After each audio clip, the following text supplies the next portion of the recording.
saludo a las amigas y amigos del Punto de la Tarde.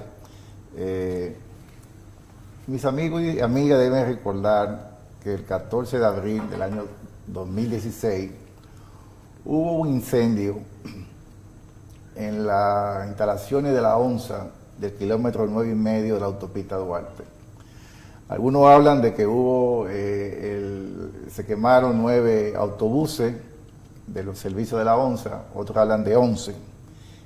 Y en ese momento, como era muy temprano, no había una definición del porqué. Según recogen los periodistas de aquel tiempo, al preguntarle a los bomberos, hablaron de una concentración de calor. Es una teoría que yo en verdad no la conozco bien, pero lo extraño es que no hubo nadie herido. Más tarde, un abogado, además catedrático universitario, Junior Ramírez, había denunciado una serie de situaciones que se habían presentado en la ONSA. Él hablaba de mutilación de chasis, de que varias de las unidades estaban en manos de particulares y de que se estaba dando un proceso de reconstrucción. Decía que vehículos que costaban 560,000 pesos luego aparecían una reconstrucción de 2.400.000, prácticamente 4 veces su valor.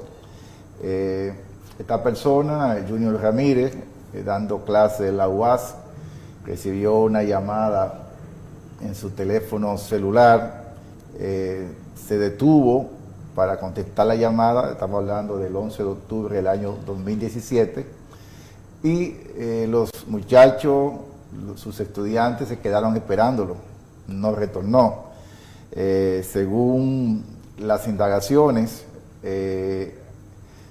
Argenis, que era una persona encargada de compra de la ONSA, y una persona llamado El Grande, José Antonio Mercado Blanco, fueron los que se presentaron ahí.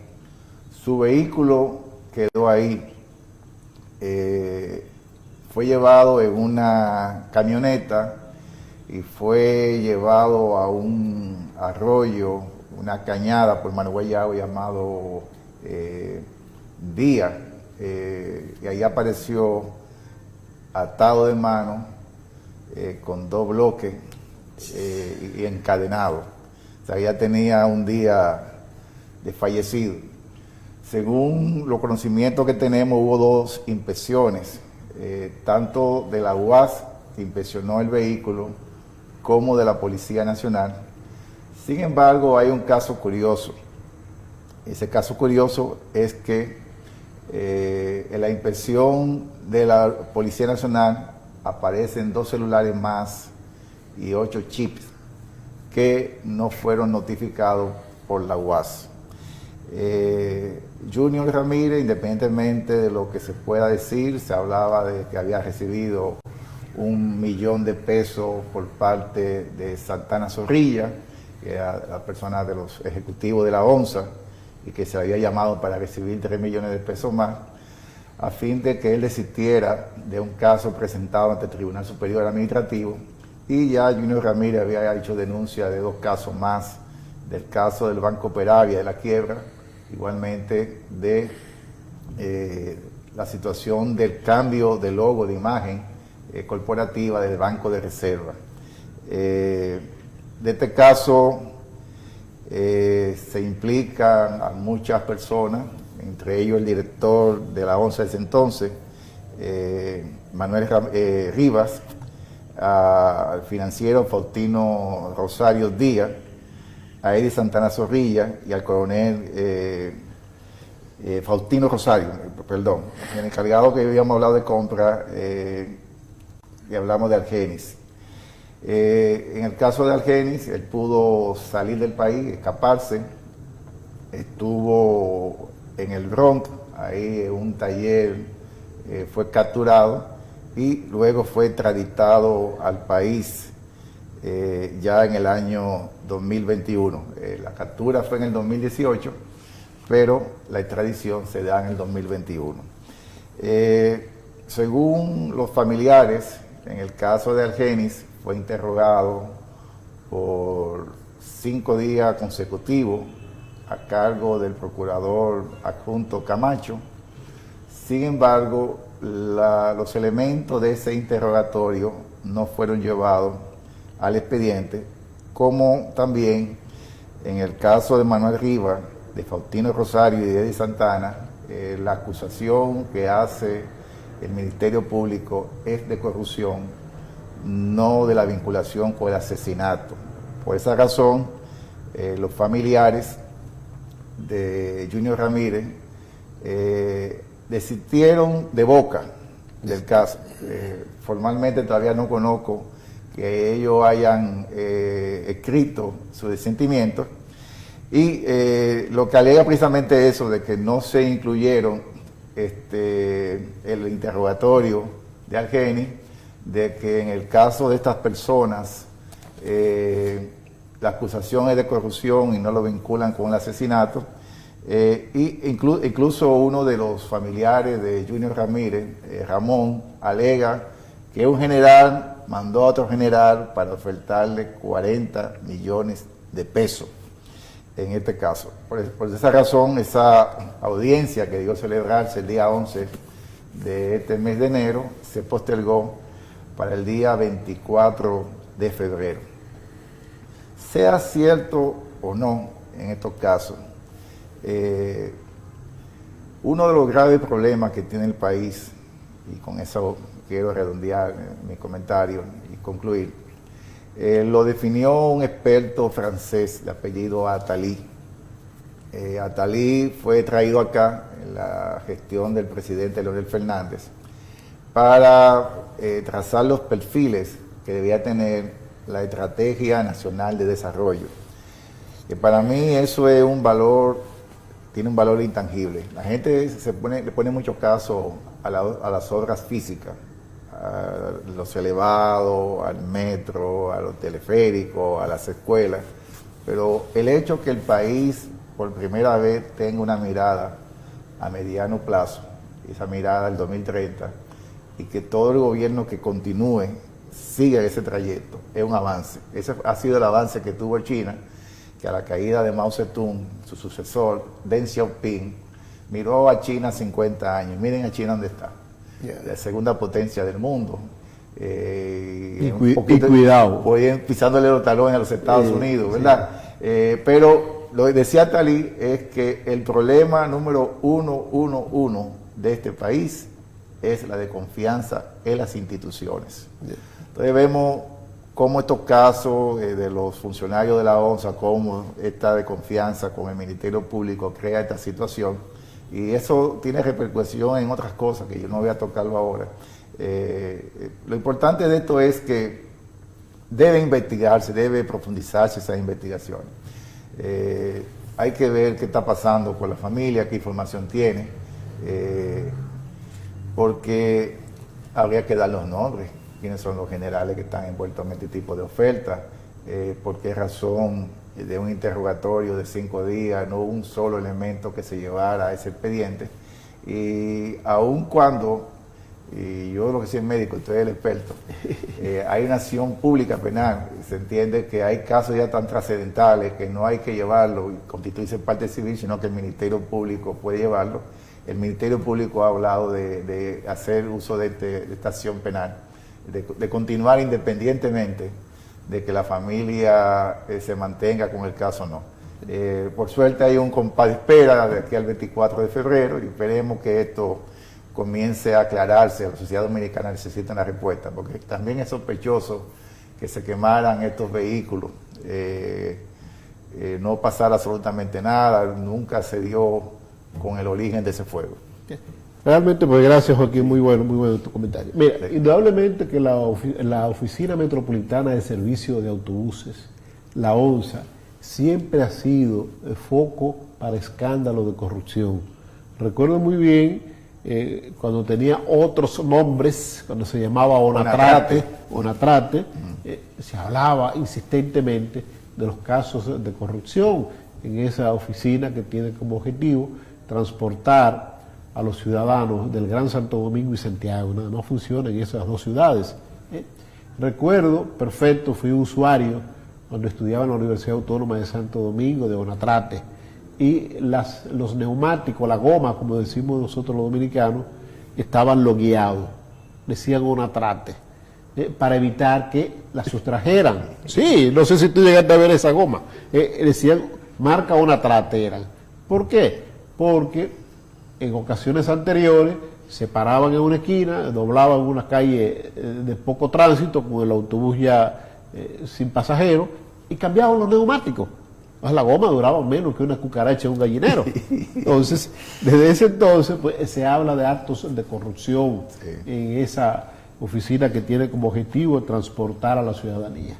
Pero recuerdo muy bien como ahora en la gestión gubernamental del presidente Hipólito Mejía Domínguez, que se trajeron al país una gran cantidad de autobuses que fueron utilizados en el transporte de los atletas de los Juegos Panamericanos. Sí. Perfecto. Luego de concluido esos Juegos Panamericanos, ¿qué se va a hacer con esos autobuses? Bueno, se dieron a la ONSA, que es la que transporta gente, porque ¿qué va a hacer el Estado con esos autobuses? Dejarlo ahí para que se destruyan. Y fue muy buena la decisión de enviarlo a la ONSA. Recuerdo muy bien que los Juegos Panamericanos fueron casi en el ocaso de la gestión gubernamental del presidente Hipólito Mejía. Sí, 2013. Casi en el ocaso de esa gestión gubernamental. O sea que el gobierno de Hipólito Mejía concluye en el 2004, se supone que esos vehículos no iban a estar nuevecitos de cajeta, pero estaban en excelentes condiciones. El señor, que en paz descanse, Diógenes Castillo, que era el director ejecutivo de la ONSA en ese entonces, no llegó a ser acusado formalmente de actos de corrupción en la ONSA, porque falleció. Pero se habla del cambio en la transición que se hicieron en la mayoría de esos autobuses, de los motores. Le cambiaron por motores ya explotados, reventados, y solo dejaron el cacarón bonito. El cacarón bonito. Recuerdo como ahora que en ese momento fue que se inició el transporte con aire acondicionado, porque esos autobuses que transportaban los atletas estaban climatizados. Un palo para los de abajo, que nunca se había montado quizá en un vehículo con aire acondicionado. Entonces montarse en un autobús con poco costo, pues era sumamente interesante. Pero ya aterrizando, yendo al caso del asesinato de mi amigo en vida, Junior Ramírez, pues indudablemente se lo llevó la corrupción en la ONSA. De Junior se dicen muchas cosas, que era un extorsionador, que había estado envuelto en otras demandas a instituciones, incluso a personas que están vivas y que podrían dar fe y testimonio en cualquier momento, como el caso del ingeniero Víctor Díaz Rúas, que se dice, Junior hincó un proceso y de repente retiró el proceso. Sí, así es. Se dice que hubo billete, retiró el proceso.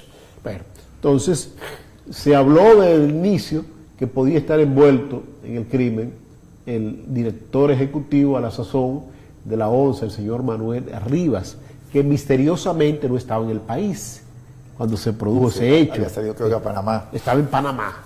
Regresó creo que 3 días o 4 días después de estallar. Pero hay un dato, y es que el mapeo de su celular fue de un solo día y de los demás implicados de 15 días. Exactamente, eso sí. Extraño. Eso es extraño. Entonces, cuando regresa, pues, se comenzaron las indagatorias, porque aquí cuando se quiere investigar, se investiga. Comenzaron las indagatorias, se buscó el mapeo de todos los celulares que se habían comunicado con el de Cuyo, o el difunto. Y ahí encontraron todo el que encontraron ahí, pues, por lógica, para investigación. Regresa del país, un día temprano en la mañana, el señor Manuel Rivas fue apresado en el Aeropuerto Internacional de las Américas y procesado judicialmente, pero por actos de corrupción, no ya por el crimen mismo.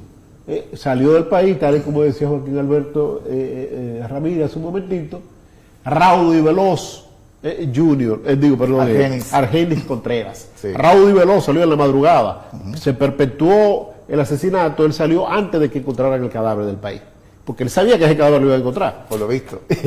Salió, claro, porque sabía que fue un riachuelo. Sí. Y según informaciones que tengo, esa camioneta rondó, y esa imagen no la han presentado, por los lados del malecón de la capital. Esa es la ruta. El malecón subió la avenida Luperón. Que se tenía programado lanzar el cadáver al Mar Caribe. Sí. Y ahí no lo iban a encontrar ni Chechere. Entonces iba a quedar desaparecido, no iba a aparecer nunca un posible culpable, porque un desaparecido, para acusar a alguien de un asesinato, tiene que aparecer un cadáver, por lógica, ¿verdad? Sí.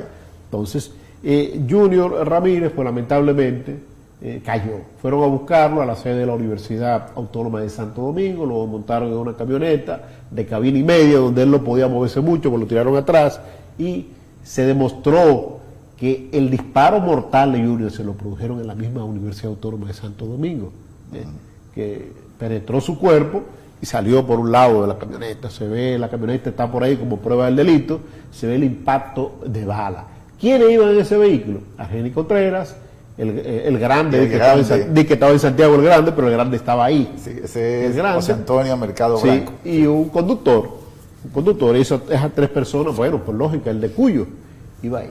Entonces, que la familia retire el proceso penal es sumamente sospechoso,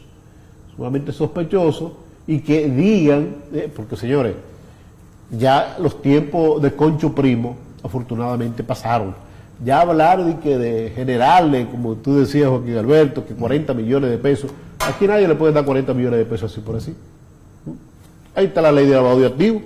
¿Cómo usted va a justificar que recibió 40 millones de pesos? ¿A cambio de qué?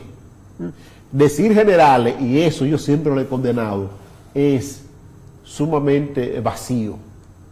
¿Cuántos generales no hay aquí en este país? Hay muchos, pero son identificables. Entonces, pues, diga quiénes son, porque es lo que dicen cuando dicen, bueno, los médicos dominicanos, los médicos, bueno, no diga qué médico. Los periodistas, que son, diga qué periodista. Los abogados, diga qué abogados, porque el problema es que aquí en este país nos gusta generalizar, Joaquín. Yo salí del comité central del PLD porque me preguntaron quiénes son los 3. Yo mencioné con nombre y apellido los 3 de una acusación que yo he hecho. Claro, pero es así. Y fue mi última reunión. Pero es un acto de responsabilidad, porque usted no puede acusar fortuitamente. Mira lo que dijo el presidente Luis Abinader ayer en el programa Hoy Mismo, que se habló de la posible vinculación del cuñado de él en proceso de contrataciones del Estado. Dice, no se puede quedar así. Eso tiene que demostrarse quién lo acusa de esto. Y si quien lo acusa no puede demostrar la acusación, pues debe ser procesado judicialmente. Y estoy de acuerdo con el presidente. Perfecto. Porque aquí le gusta a la gente empañar imagen. Construir una imagen cuesta mucho sacrificio. Pero destruirla ahora con las redes sociales, solo un clic y ya. La acusación en la primera plana y el desmentido en la página 37. Exacto, en letra chiquitita. Entonces no. Al lado del obituario. Y ahora no, en las redes sociales ahora, si tú quieres, siempre está activo ahí. Nada más tiene que pagar una cosita y siempre lo va a tener activo ahí, la acusación. Y el desmentido, en un tweet que tú pasaste o subiendo una información a Instagram, y pasa casi desapercibido.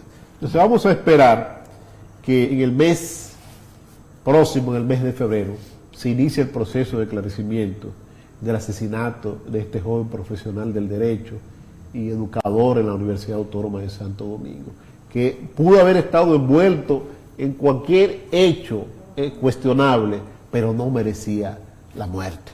No merecía la muerte porque para eso están los estamentos judiciales del país. Si usted se siente afectado, pues sométalo, pero no le cegue la vida a ningún ser humano.